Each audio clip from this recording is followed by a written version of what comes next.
All right, good evening, everyone. This is Ron, Monday, January 5th, a little after 6 p.m. January 5th, 2026, by the way.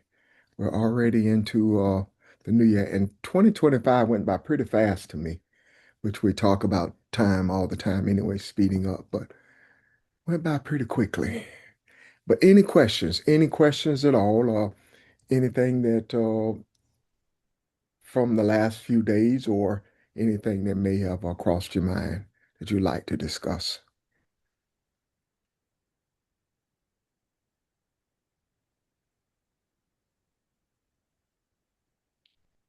No one?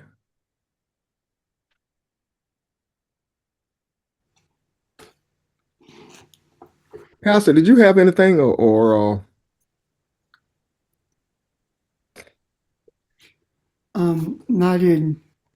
Not in particular. However, but the thought did cross my mind um, about what is currently taking place, and with a desire to make sure that it does not cause any of us to lose focus, uh, because right now things are more chaotic, seemingly, than all at one time hmm than they have been at any given time since the executive orders at the beginning of the presidency. And we're also, this period of time is potentially the most lethal period that we've gone through in the last few years. So okay. I didn't know if anyone had any questions about that or anything else before we actually um, look at where we are.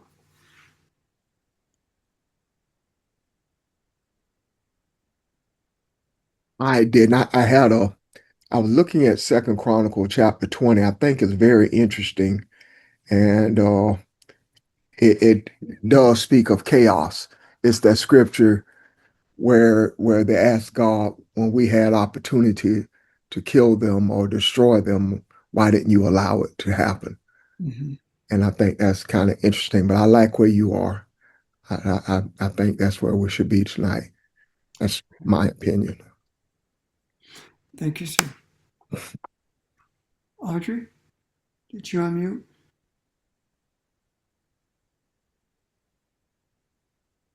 I was going to ask what period you meant, but In terms of um, in terms of but, being lethal? but if you're talking about a period of chaos, Oh, chaos. Now I'm talking about a period of chaos within 48 hours, the amount of chaos that has ensued in the last 48 hours. You muted again. well, I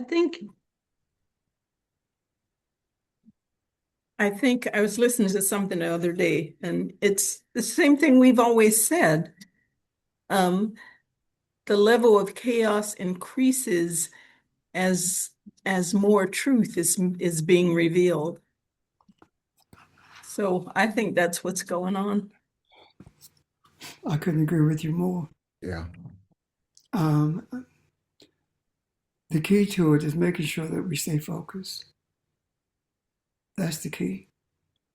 Because right now, we have seen, or we have been shown what this country actually looks like behind the scenes when it comes to the citizenry in this country, by virtue of the insurance premiums, SNAP, Medicaid, so many other things. Now, what we are being shown is the true face of American foreign policy in regards to resources around the world.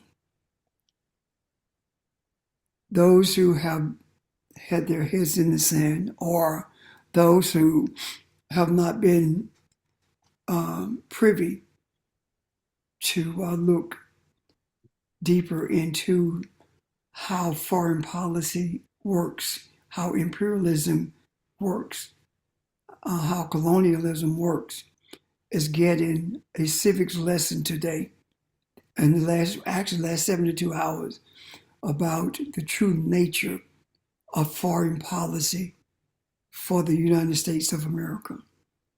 Because what took place in Venezuela is no different than what took place in Afghanistan, in Iraq, in Iran. Yeah. It's this exact same thing. The difference is that it was not dressed up in a suit and tie saying that we must go in order to promote democracy, or we must go in order to protect the people from their leader because they're such a tyrant. The truth was simply put out there. We're going in because we want the oil. They stole our oil. I mean, how can you steal oil from someone who owns it? Yeah. Yeah. That's like coming in my house and taking my furniture and I take it back. And you come back to my house and I stole your furniture from you. That's crazy. But that's American foreign policy. And that's where it has always been. That's what happened in Vietnam. That's what happened in World War II with Japan. That's what has happened in every instance of foreign policy in this country. What you have experienced in the last few hours, what you've seen, what you've been shown, is what true imperialism looks like. And if the follow through is taken, if the follow through takes place, and this country, Venezuela, is ran by this country, then you will see what colonialism looks like. Because that's exactly what that will be. Right now, what we are experiencing is a transition of the military.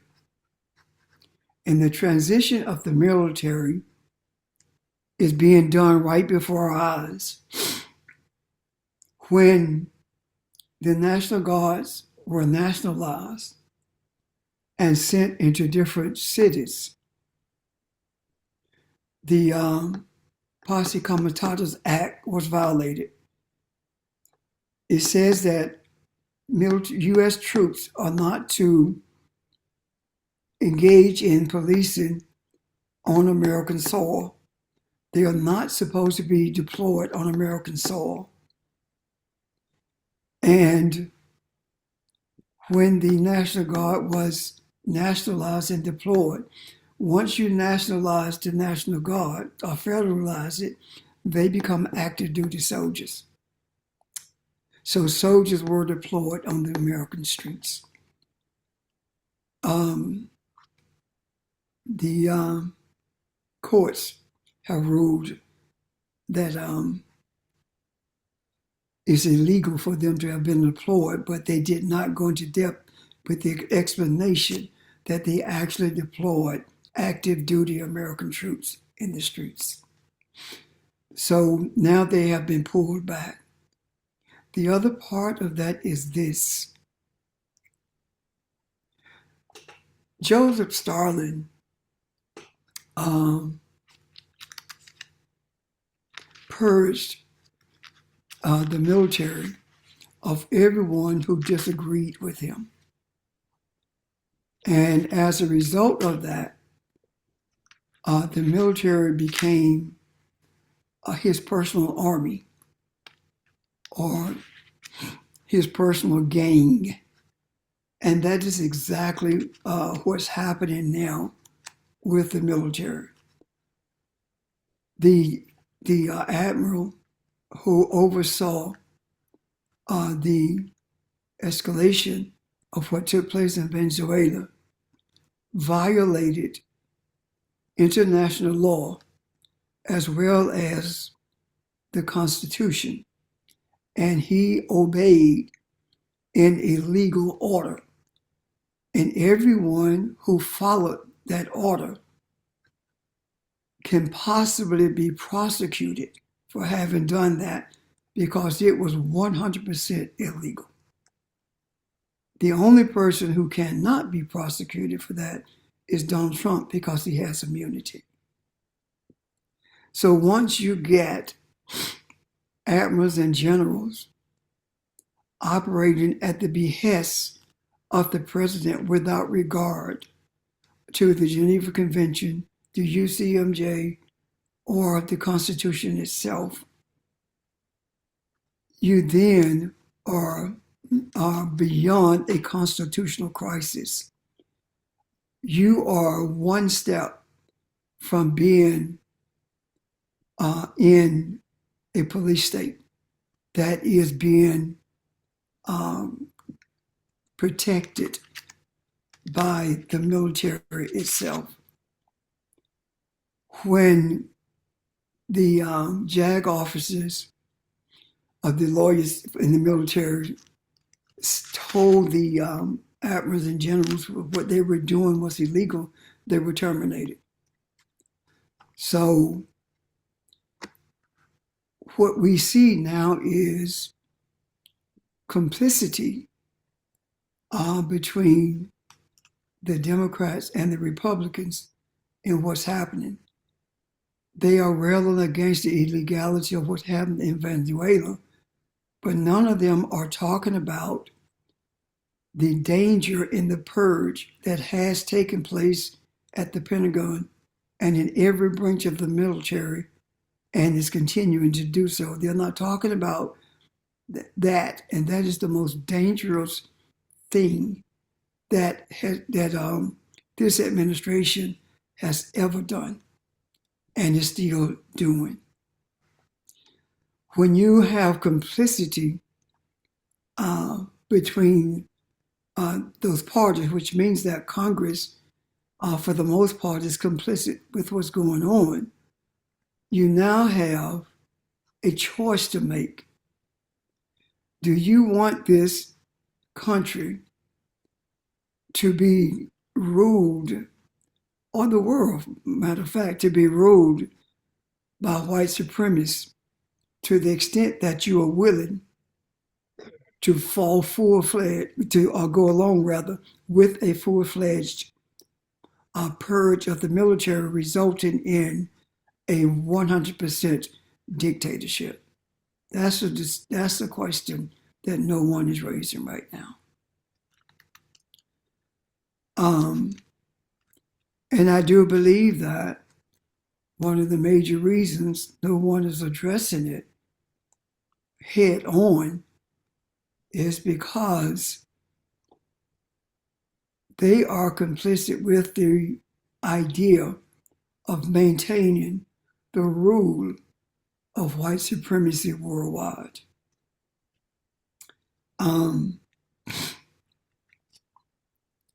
When we look at this idea of white supremacy worldwide, it goes beyond racism.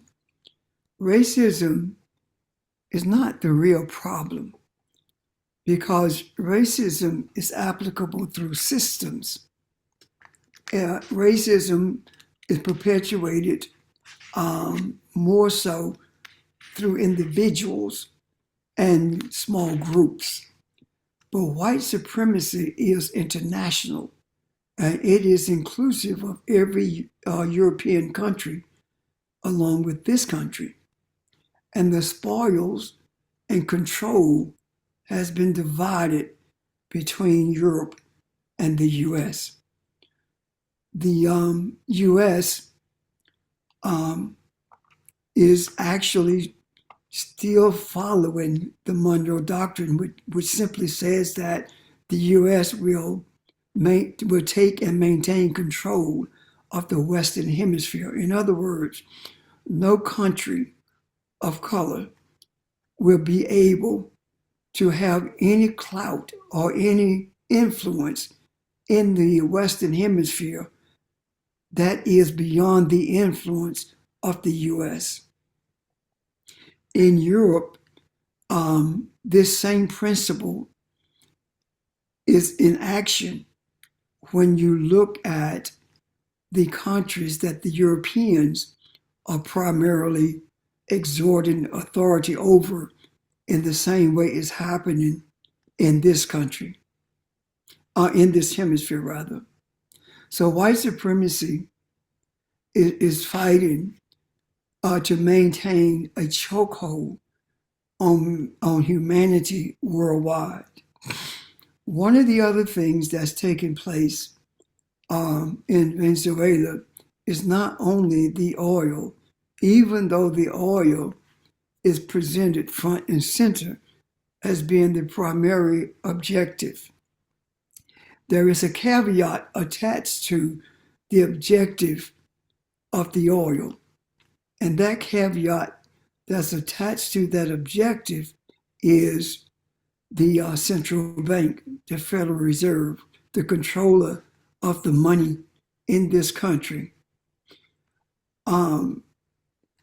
The majority of all trade worldwide, if you're going to engage in international trade, you have to change your currency into dollars in order to participate in international trade.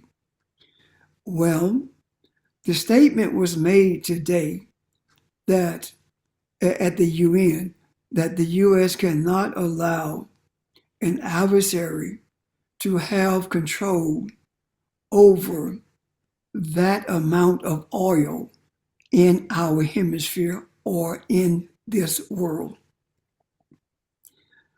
Why? Because with Venezuela selling oil to those who are considered to be adversaries of this country, and Venezuela trading that oil in their own currency or joining BRIC to do the same, with that amount of oil reserve, this country would go broke overnight if Venezuela started trading oil in a currency other than dollars. Because the two largest known oil reserves are located in Venezuela and in Nigeria. And there is already a push from other countries towards Nigeria to nationalize its oil. However, it has not chosen to do that yet. As a matter of fact, it is more complicit with the Western powers than they are with being complicit with those who are seeking to regain sovereignty over their own resources.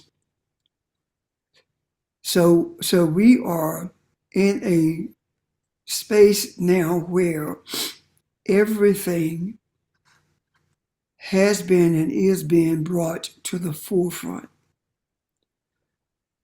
By virtue of having made efforts to control the oil in Venezuela, the country has come in direct conflict with Russia and China because of the threat that they perceive from the U.S. being able to control that oil reserve. Also, Iran was purchasing oil from Venezuela as well, along with other countries. So that control threatens quite a few economies. Now, don't get me wrong, China is not in love with Venezuela or any of us. It seeks to be the superpower. And just like the US must be brought down, so must China. So I'm not saying that either one of them is better than the other, because it's not. As a matter of fact, if you really think about the powers that be, whether it's communists, socialists, capitalists, it doesn't matter. All of them are white supremacists. Russia is a white supremacist nation, no differently than the US or Britain. So the economic systems doesn't matter when it comes to whether or not they are a white supremacist system. The Chinese, on the other hand, are seeking to gain control in the world as America had in the world, without knowing that they are coming to the party too late, because the spiritual essence of who we are is not only applicable to the evilness of the US and Europeans, it is also the systems, because it is not individual people who are creating havoc for humanity. It's the systems that have been put in place that's doing that. And China, knowing it or not, is functioning based on the principles of a system that perpetuates white supremacy. And you say, well, that's crazy. But when you look at the system in China is not that much different than the economic system in Russia.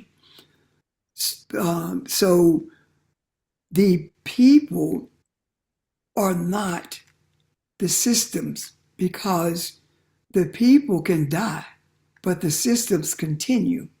So our warfare is not carnal, meaning that our warfare is not fought with weapons, neither is our warfare fought with legislation. It is not fought with elections.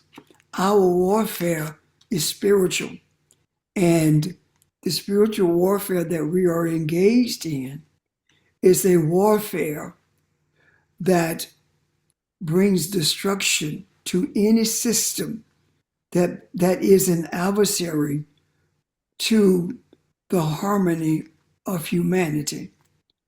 And as such, our focus is not just on what happens in this country, even though this country is the most ruthless country on earth that's been hiding behind diplomacy, saying the right words. And those, anytime that you hear this country talks about having to protect people from its leadership or bringing democracy to another country, what you are hearing is an imperialist talking about controlling the assets in another country. Because if you look at the worldwide plane, what you see is that when this country overthrows a government, as was done in Chile, it ended up with a dictator. So it's not about democracy at all, even though that lie is always put out there.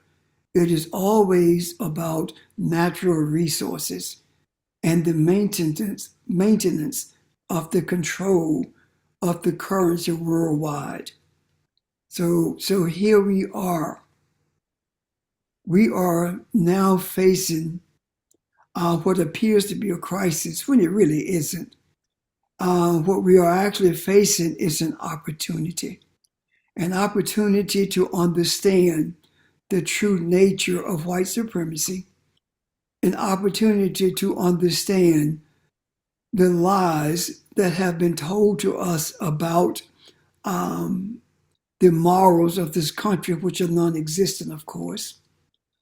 An opportunity to have a crash course in civics and in international foreign policies.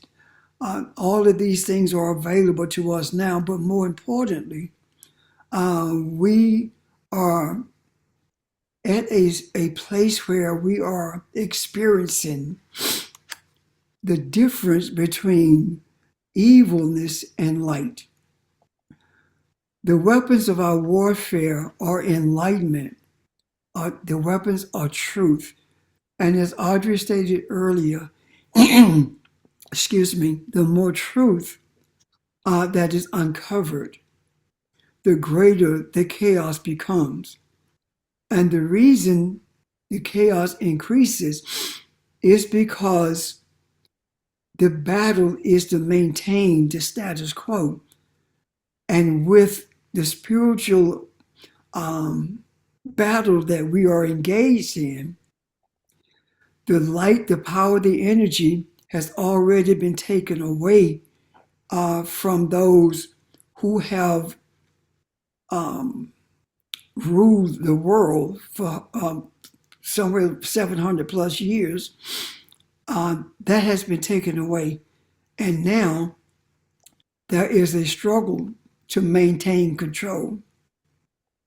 And you say that I don't see how this spiritual warfare has affected this.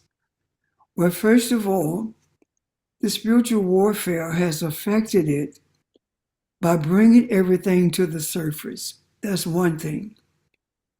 Also, the spiritual warfare has also affected it by putting in the hearts and minds of men, by touching the hearts worldwide of those who have the best the best for humanity in their hearts. These people are now seeking to be sovereign in their own lands, and in doing so, changing their currency while at the same time taking over their resources. This did not happen haphazardly. This is being directed by our ancestors. And the place where this is being, where it is more effective at this moment and growing every single day in its effectiveness is on the continent of Akabalon.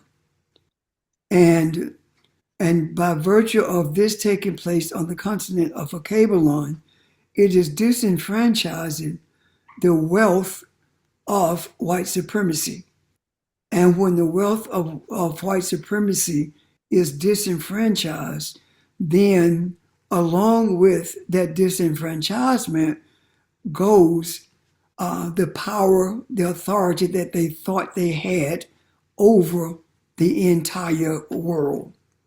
And that comes because when other countries exert sovereignty over their resources and change their currency and cease using dollars to make international purchases or to engage in international trade, you have taken the teeth from the paper tiger, and the emperor is seen now with no clothes. The emperor is bare, and the toothless tiger has been seen for what it is, the bully that has used carnal weapons to frighten people as well as to murder people. Well, the chickens have come home to roost, as Malcolm said in 63. And now that the chickens have come home to roost, the ancestors have allowed an election to take place in this country, and those who were elected and put in a cabinet to support the one who was elected are the ones who are the mindset that has governed this country since its inception. And all of that is now being exposed to the extent that even billionaires are in fear now of the collapse of their little kingdoms that they have structured. Even, what's his name, Deripaski in Russia, a billionaire in Russia made the statement about the danger in the control, in America having total control over the oil in Venezuela, because they understand if America controls it, then America can drop the price of oil to a level that will bankrupt Russia overnight. So there are a lot of variables involved in what's taking place now. But I want you to understand, I want you to know something. Don't faint. Don't become weary. Why? This is the time to mount up with wings as eagles and rise above the fray. Because the sharp eye of the eagle sees everything that's going on from a vantage point above it all.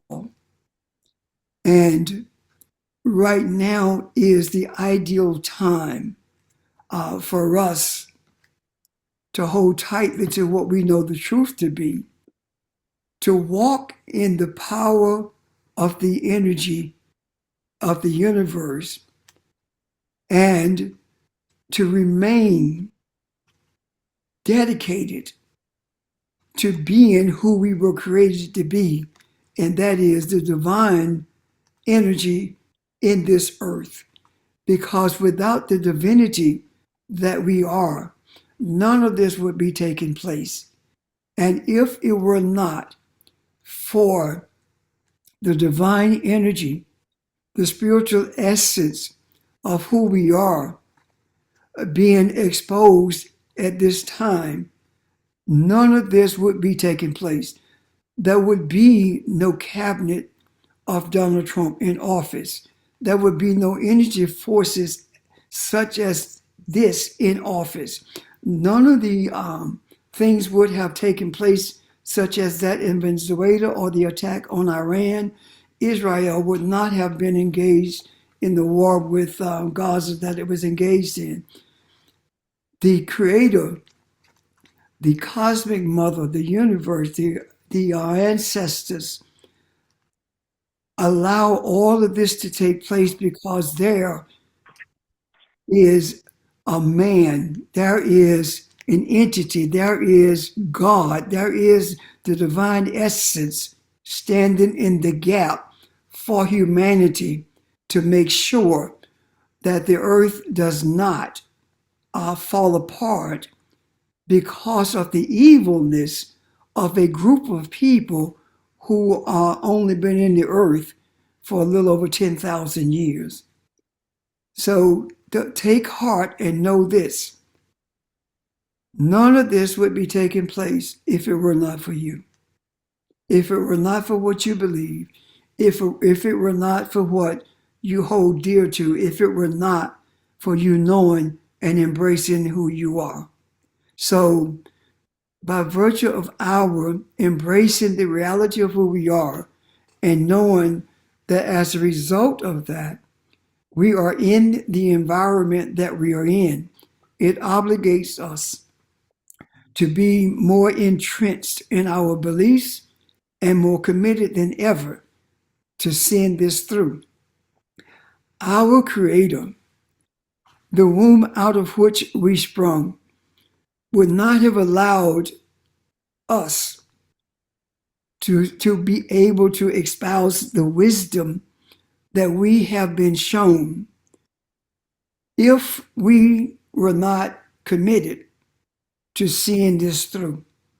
And our commitment is not predicated on how many people holds true to this journey. It's predicated on the dedication of those who know within themselves that nothing can turn them around because there is nothing to go back to, even if you were to turn around. fear cannot be brought into the equation because we are not fearful. The scripture says that we were not given a spirit of fear, meaning that none of us, spiritual entities, no divine being, has any reason to be fearful of anything. And the idea of having a sober mind is speaking to the concept, the reality of our souls, renewing our mind and bringing to our remembrance the principles that are in the Akashic consciousness and helping us to understand that we've never been separated from it. We were simply unaware of it in regards to who we are. And when we talked a couple of days ago about Sankofa, that was showing us the wisdom that is necessary to continue this journey is not something that we have to search for. It is already available with us.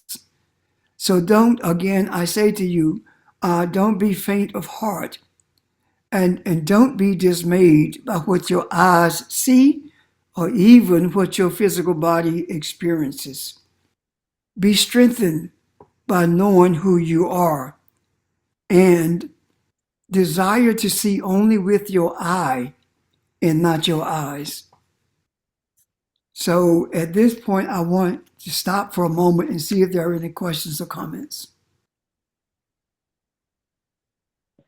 Pastor, I have a comment. I have a question. Mm-hmm. This is Evelyn. Honor to the ancestors. The scripture in Proverbs has been with me all week, and it's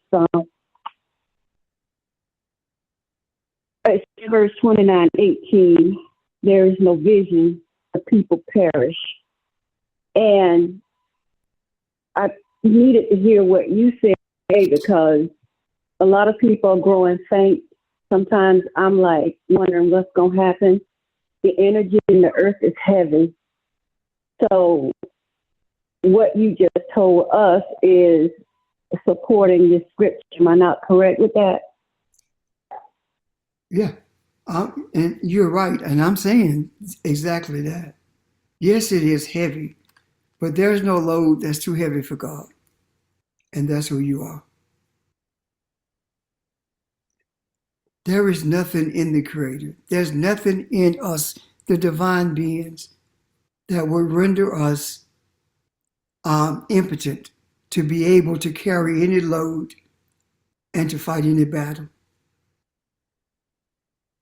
So whenever it crosses your mind, or you feel that things are too heavy to carry, remind yourself of who you are and ask yourself, is there anything too hard for God? And I guarantee you that your perseverance will increase and your stamina will be beyond measure. Just remind yourself who you are. I hope that helped, Evelyn. Yes, sir, it does. I really appreciate it. Because now again, because of the heaviness of the energy in the earth and seeing people losing their homes and cars and all that stuff, I know everything is happening for a reason. It weighs on me. And sometimes again, I just excuse me, I'm sorry. I feel like I just want to scream. And I know I can't look at what's on the surface, but just feeling it's pressure. And it's just heavy. But I appreciate what you're telling us tonight because I do believe we all needed to hear that. So thank you. May I say this, that the burden that causes you to scream is not yours. The load that's being carried, if you focus on the weight of what's happening, you lose focus on your desires to bring balance, because it takes your full energy and focus for this balance to come to fruition, to manifest rather. It's already here. It just needs to manifest. I said yesterday a couple of things, and one was about us being that spiritual vanguard, and the ones who are fighting for sovereignty over the resources being the sustainers of the physical aspects of humanity. That's what balance looks like. And if you can focus on what is to manifest as opposed to what is taken to bring it to manifestation, I promise you that the burden will be lighter. And I hope that that shift can take place with you, dear. Pastor Jake, thank you so much. And I needed to hear that tonight. Thank you so much. Thank you, I dear. appreciate you. Yes, ma'am. Appreciate you as well. Audrey? My question kind of dovetails into Evelyn's. When you were talking about God has not given us a spirit of fear. So is fear a learned thing? It's not natural, it is a learned thing? Yeah, fear is indeed a learned thing, and it comes through indoctrination. And the indoctrination of fear came through many different ways, more than we can enumerate. But for us in particular, those who came from the womb of those who had been enslaved, the many facets of lynchings instill fear in us. Okay. And the church instill fear in us. Fear of God, fear of the devil, fear of everything around us. More importantly, fear of white people. But it was never a natural part of our being, our existence. No, it was never That's that. that's kind of profound for me because it makes me think about it in a different way now. Yes. When you when we raise that question, what comes to mind is this: no, it's never been a natural part of our being. But if you read the accounts of enslavement and what happened with us, you would think that all of us were fearful. However, the true history of enslavement was that our people never stopped rebelling. The reason that enslaved people were taken from plantations in South Carolina and taken to Mississippi, Alabama, or to the islands is because of their rebellious nature. In South Carolina in particular, rebellious enslaved people were taken to the tobacco farms on the coast. And if they continued to rebel, they would take them out into the ocean in a boat and throw them into the ocean and let them drown in the face of all of those on the shores. But even with all of that, it never quelled the rebellions that were taking place. So no, we are not naturally fearful of anything. And it would actually be a misnomer to say that we were. Why? Because how in the world can Elohim be afraid of anything? There is no fear. And by virtue of your asking that question, I'm beginning to see even more clearly the reason that there were so many people who didn't mind putting their life on the line, who were not afraid of dying, who knew that they were in the midst of a group of people who would like nothing better than to skin them alive, or to hang them from a tree and riddle their bodies with bullets. But yet they kept going in the South, in the North. They kept doing what they were doing as nationalists to change things. The ones who marched with King, they knew that the dogs were going to be loosened on them, but they did it anyway. No, fear is not our trade. Fear is our indoctrination. Thank you for that question and the comment. Are there any other questions or comments? I thought it was interesting what you said about this being a system. And that is something I've thought about because we've talked about it before. You and I have talked about it before. But for some reason tonight, that really kind of hit home. That system, the names changed, the dates changed. 100 years ago, that system was still in place. Yes. And I guess you guys kind of answered my question because my question was, where does it get its energy? Is it from fear? Does it come from us? What keeps it going as strong as it does? The thing that has kept it going is indeed fear and indoctrination and manipulation. The thing that has kept us in line more than anything else is the church. The lynchings did not keep us in line. They did not do that. They were unsuccessful. Without regard to what happened, it did not keep us in line.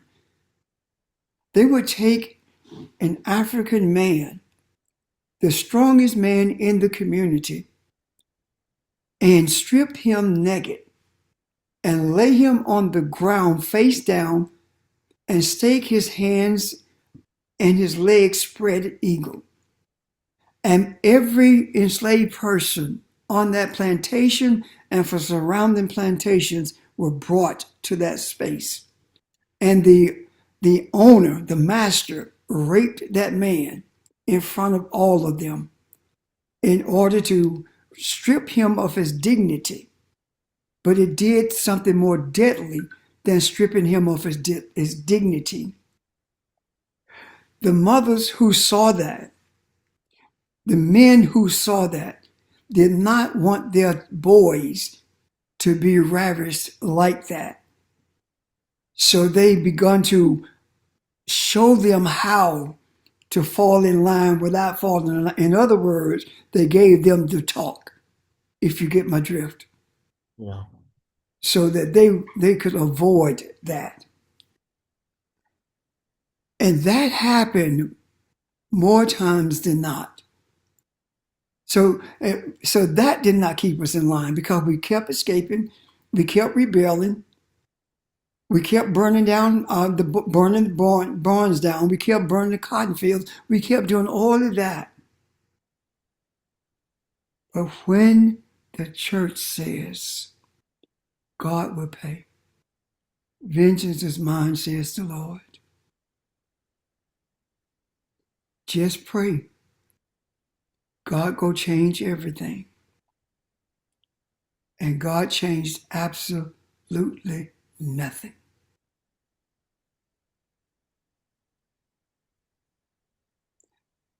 Nothing changed in the system towards us. The Moynihan Report of 1965 to this day is repeated by us because we were indoctrinated by it and the church. And that is this. The Moynihan Report said the reason that black families are struggling is because there are no daddies in the homes. So the Moynihan Report blamed us for what white folks did, and the church reinforced it. Had nothing to do with a home where children were being reared by a mother. It had everything to do with the brutality. And I'm not just talking about physical brutality. I'm talking about when men left the South to go get jobs in the North, and when the white folk realized what they were doing, they increased the rent, and they failed to give them increases in pay, so they could not afford to send money back home. And that happened during the period, the years, especially following World War II, up to the time, up and through the time when that Moynihan Report was written in 1965. And that Moynihan Report has been used to continue to punish and accuse us of being responsible for the white supremacy that has robbed us of every opportunity that we possibly could have had to move beyond where we were relegated to be. Any questions or comments about that?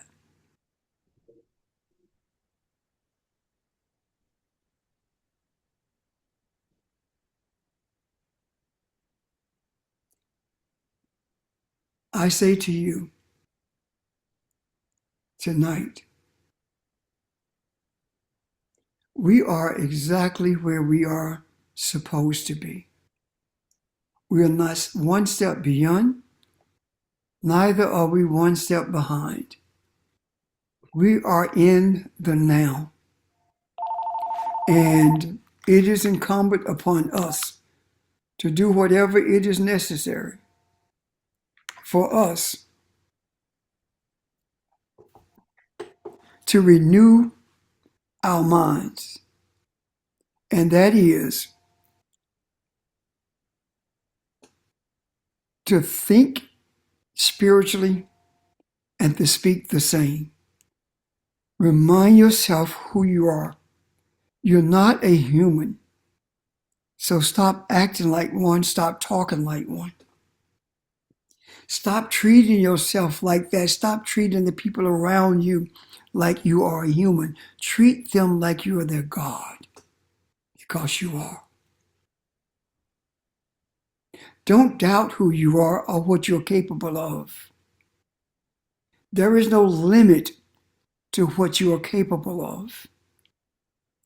You only become incapable when you hold dear to that European mindset, when you are afraid to let go of the indoctrination that you have been flooded with all of these years. That's when you render yourself to be incapable of pretty much everything. But when you denounce, distance, and purge yourself of all of this indoctrination and this white supremacy bondage and this white supremacy Christianity, when you purge yourself of all of that, and even if you're not purged of all of it, just remind yourself that this is not who you are. You will begin to see things manifest in your life and around you, and you will feel lighter, even though you will have empathy. It will not become a burden of empathy. It will become empathy because it is your desire for change, and the energy of your desires will be manifested. And this change is not going to come simply because we are here together on Zoom or on the phones and we are talking about this. It comes in increments. It comes in buckets. It comes in barrels. It comes in tons. And the way it happens that way is because as you remind yourself who you are and you talk to yourself about you're not this entity that was flooded and was drowned in Christianity. You are a spiritual being. You are Elohim. When you remind yourself of that, what oozes from you is the light that is necessary to foster a manifested change. And when we do that, not just when we are together, but even when we do that when we are not together physically, all of this energy, all of this light that oozes from us combines. And that is what begins to change the environment that you're in. Evelyn spoke earlier about her burden. This energy that I'm talking about, this light that oozes, the presence that you are, Elohim, it changes the environment, it purges it, it purifies it. So in LLR, it changes there. And as it changes in LLR, you're in there, and it changes in Merida, where Audrey is, it changes in Spartanburg, where Ronna, where Lindy is, it changes everywhere. And what happens, it becomes together like a neatly woven blanket and covers humanity with the power of forgiveness, but more importantly, it covers humanity with a blanket of unicity that allows humanity to see the origin of loving kindness and the power of those who have brought this change into their lives. They are beginning to see it now. And that is the reason you're hearing Asians apologize for how they have treated us. And you're hearing Hispanics regret what they did. They are seeking deliverance from us. You hear white people talking about asking us to forgive them for what they did. What is happening? Because they are experiencing something that they are not aware of. And they are experiencing something that is oozing from us that we were not even aware of. And I'm saying to you, all of these apologies and all of these requests are coming as a result of our presence in this earth, meaning that our presence in knowing who we are. Our presence is not as humans. Our presence is divine. And with this divine presence comes divine change. And with divine change comes peace and harmony for humanity. Does that resonate with you? Ashe, Yes. yes, indeed. Ashe. Ashe. So I'm saying to you, know that the change, the manifested change is taking place right now, but it happens as it oozes from us. Evan, mute your phone, please.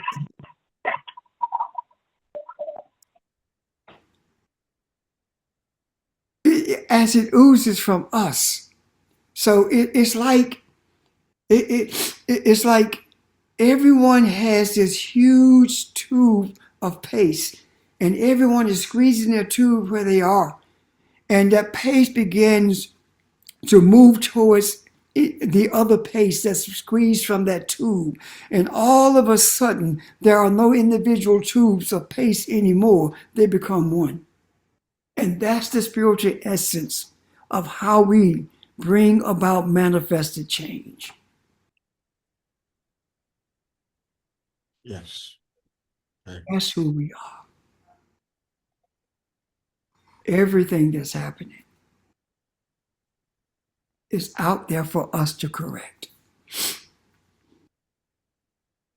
If people didn't lose homes, they would always be materialistic. They will always look to the government as opposed to the creator. If people didn't have pain, they would not want to change.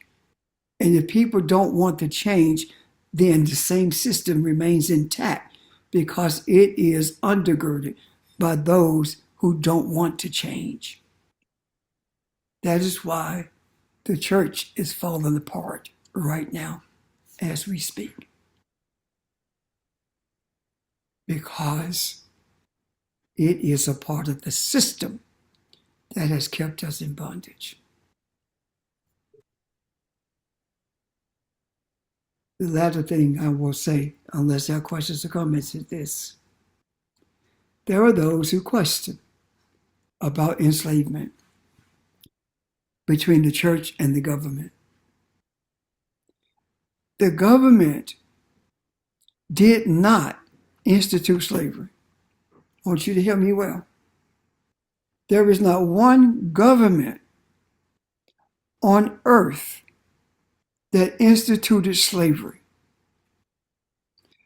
Enslavement of the African was instituted by Christianity. Christianity is the founder of African enslavement. It is the Pope, the bishop, who granted permission to enslave us. And you say, I'm not a Catholic. Yes, you are. If you were born, I'm a Richard. And if I were born from a Richard, I can change my name to anything I want to, but I still was born a Richard. Am I right? Yes. Audrey's an Osmanski.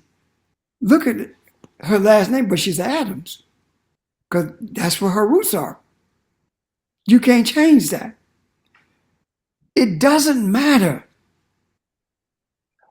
whether you are Protestant or whether you're Baptist, Methodist, you still a Catholic. You still, Christianity is Catholicism. You can't change that by changing the name of what you call yourself. You are a Catholic. And the same system of Christianity that you engage in or engaged in the past, that same system is the system that not only instituted slavery, but justified it every step of the way and maintained it at every turn. And to this day, it undergirds and justifies white supremacy in no uncertain terms. If you think for a moment that white supremacy does not govern the church, look at what happened to Carlton Pearson. The moment that Carlton Pearson said, God showed me, or God said to me, they said to Carlton Pearson in essence is, we didn't say that, so God couldn't have told you that. They told Carlton Pearson, just deny, to say you made a mistake and move on. What they were saying to Carlton Pearson is this: we don't care what you heard, we're the only God that you hear from. And that is exactly what's happening now. If you think I don't know what I'm talking about, then tell me, why is it that we as an African people did not see the need for a Sunday school classroom until white folk got it? Why is it that we pattern everything we do in the church after white people? It's because Christianity is white supremacy, and we have we have maintained self-enslavement through Christianity because we're scared that we're going to hell. And the ones who told you to be afraid of going to hell are the ones who make sure that you live in hell every single day. There is no escaping it. There is no the father of enslavement of Africans is Christianity. Bottom line. And as a result of that, only males have control in Christianity. It does not matter how many female pastors or preachers you have. The last word is always with the male. Why? Because there is no respect for the womb of the cosmic mother from whom all came into this earth. There is no respect for that. All of the respect has been forced for us to respect the masculinity, the father, the pope, the pastor, the deacon, the one who runs the church.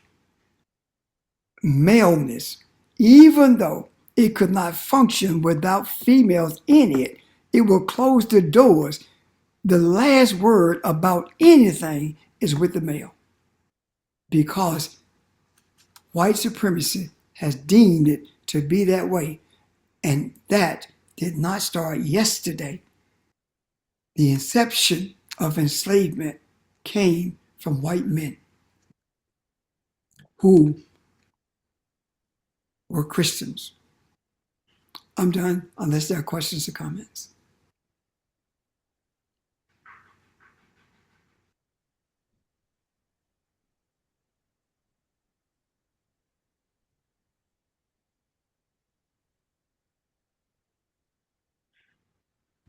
Okay. Well, if no questions or comments, maybe it's a good place to take a pause for the night. Okay. Anybody? All right. Thank you, sir. I appreciate your time tonight, and thank you, Ron, for opening yourself up and allowing the words to resonate with you. You don't have to remember them with your mind. You are being reminded of what's already in you. So trust that and walk in this earth as the divine entity, the divine being that you are. That's it. Ashe. Thank you. Ashe. Ashe. Ashe. Ashe. Have a good evening. Thank you. Thank you. Love y'all. Night, Good everyone. week. Good night. Thank you. Bye, everyone.